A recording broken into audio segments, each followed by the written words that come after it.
Olá, tudo bem? Mais uma vez nós estamos aqui, eu, professora Hélida, coordenadora geral do Colégio Êxodos, no programa Momento com Deus do canal do Colégio Êxodos TV.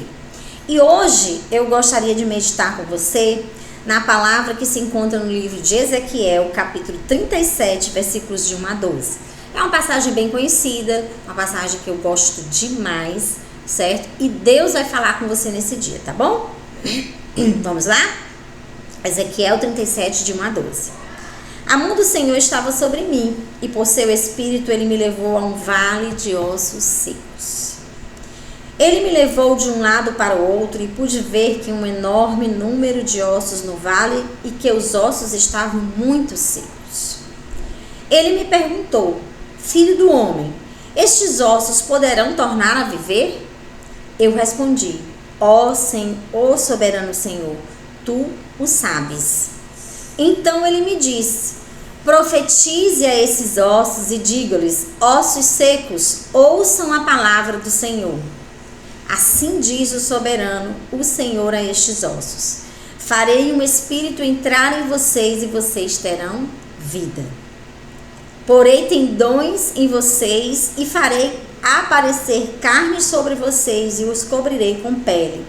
Porei em vocês um espírito e vocês terão vida. Então vocês saberão que eu sou o Senhor. E eu profetizei conforme a ordem que recebia. Enquanto profetizava, houve um barulho, um som de chocalhos, e os ossos se juntaram, osso com osso.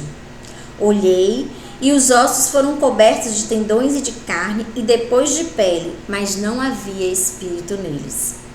A seguir ele me disse: profetize ao espírito, profetize, filho do homem, e diga-lhes: assim diz o soberano Senhor: venha desde os 4 ventos, ó espírito, e sopre dentro desses mortos para que vivam.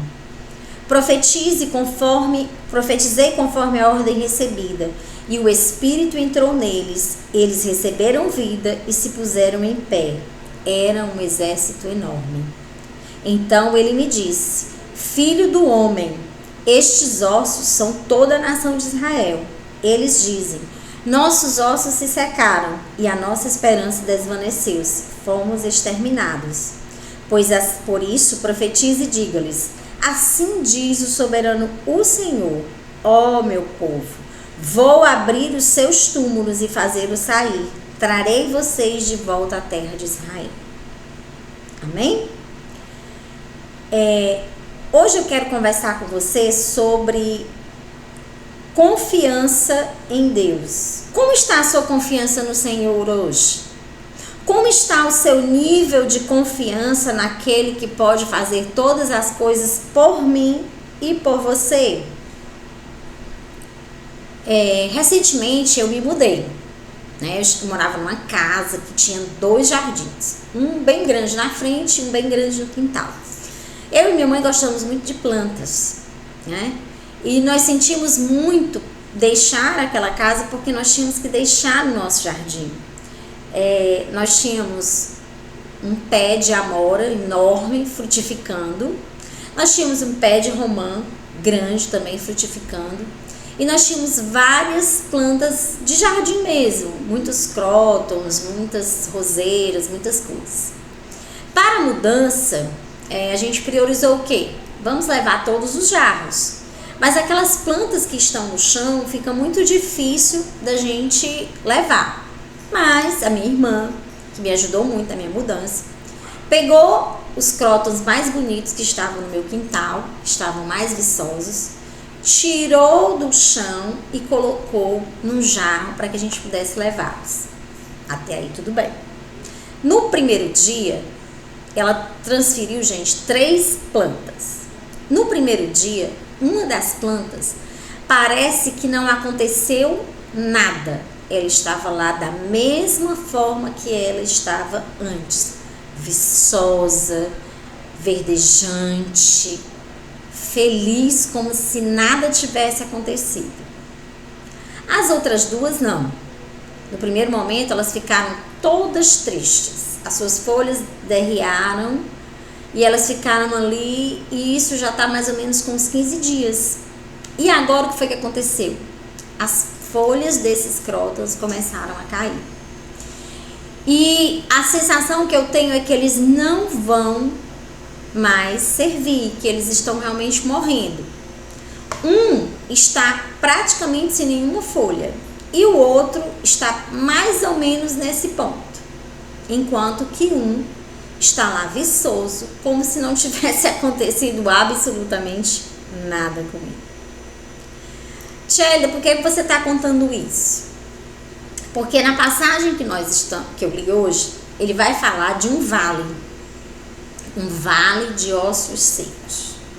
O que eu entendo com isso? O que é um vale? Vale é um lugar amplo, descampado, em que nesse vale você pode encontrar várias coisas, mas nesse vale especificamente existiam ossos secos, ou seja, era um cemitério, né?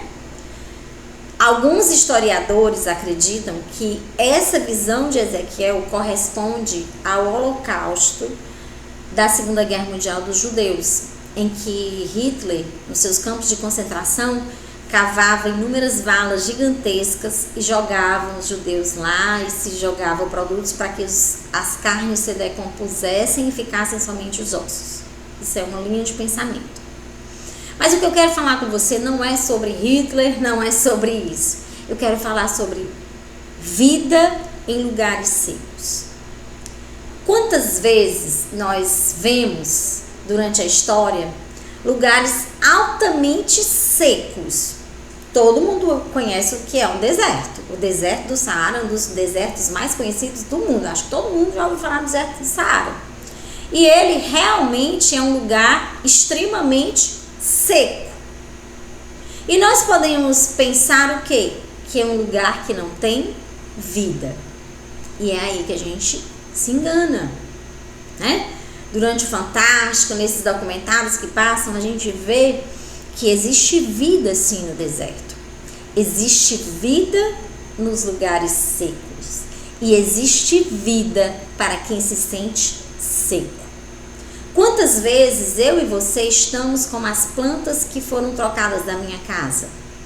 Nós precisamos passar por determinadas situações em que nós nos sentimos que fomos arrancados do nosso lugar de conforto, daquele lugar que é o nosso lar, que é o lugar em que é o nosso ambiente, é o lugar em que nós temos segurança, em que nós temos vida, e de repente por uma situação qualquer nós somos arrancados deste lugar e somos levados para outro e nós não conseguimos sobreviver a essas mudanças. Enquanto outros conseguem passar por essas mudanças de forma super tranquila, como foi com o meu outro próton.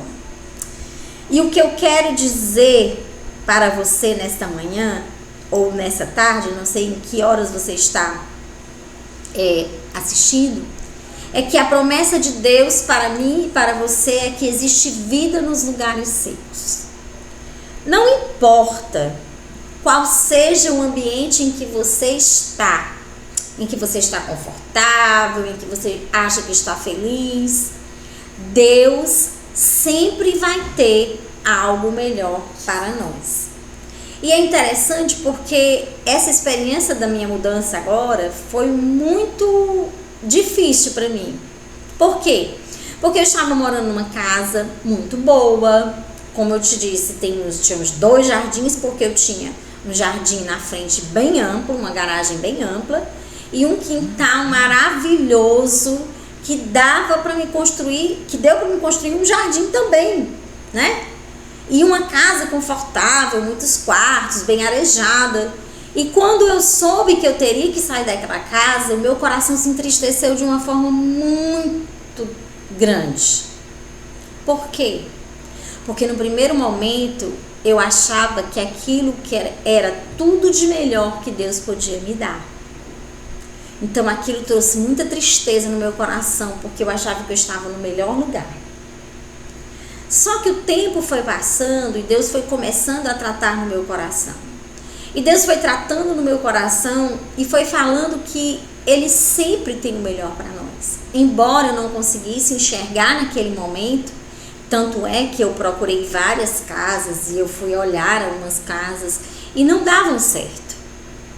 Só que aí de repente eu encontrei uma casa de uma pessoa e tal, e tudo foi assim de uma forma extraordinária. Deus abriu as portas. Tudo foi se encaminhando, e hoje eu estou numa nova casa. E eu quero dizer para você que a primeira vez que eu entrei naquela casa, eu não imaginei que Deus poderia ter algo muito melhor para mim. Sabe, muitas vezes nós estamos apegados às coisas que nos prendem, nos limitam, nos escravizam, simplesmente porque nós não conseguimos compreender que Deus sempre vai ter o melhor para nós. Eu não sei qual é a sua situação hoje, mas de repente você está aprisionado em um emprego que não é o melhor para você. Você está escravizado numa situação de risco em que a sua mente, o seu coração estão sendo bombardeados por situações que te aprisionam, que levam para baixo, que te desprezam, que te desorientam. Olha, Deus tem o melhor para você. Nessa época especificamente, o povo de Israel havia sido escravizado, se tornaram mortos em sua fé, perderam a esperança na promessa de Deus de restaurar as suas vidas.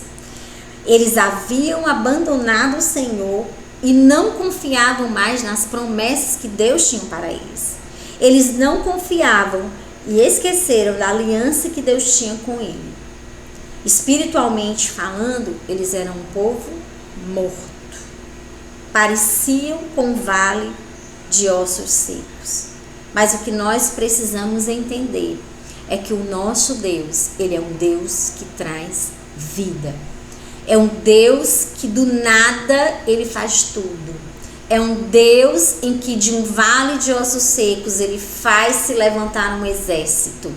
Então a palavra de Deus para mim e para você hoje, nós não podemos perder de vista a nossa esperança. Nós não podemos perder de vista a promessa que Deus tem para nós. Deus tem algo muito melhor para nós, porque o Senhor, ele é fiel e verdadeiro. E assim como ele guiou o seu povo no deserto durante 40 anos, ele vai guiar a mim e a você para os melhores lugares, para lugares de vida, para lugares de restauração. Coloque isso no seu coração e guarde com você. Deus é aquele que traz vida em lugares secos. Deus, ele não é homem para que minta. E se Deus lhe prometeu algo, ele vai cumprir. Nós só precisamos permanecer firmes na promessa e naquele que a fez, que ele é soberano, poderoso e ele não é homem para que minta. Ele vai fazer o melhor para mim e para você. Amém? Que você possa guardar essa palavra no seu coração neste dia. Dá o seu like, compartilha, curte o canal do Colégio Êxodos TV, o programa Momento com Deus. Até a próxima!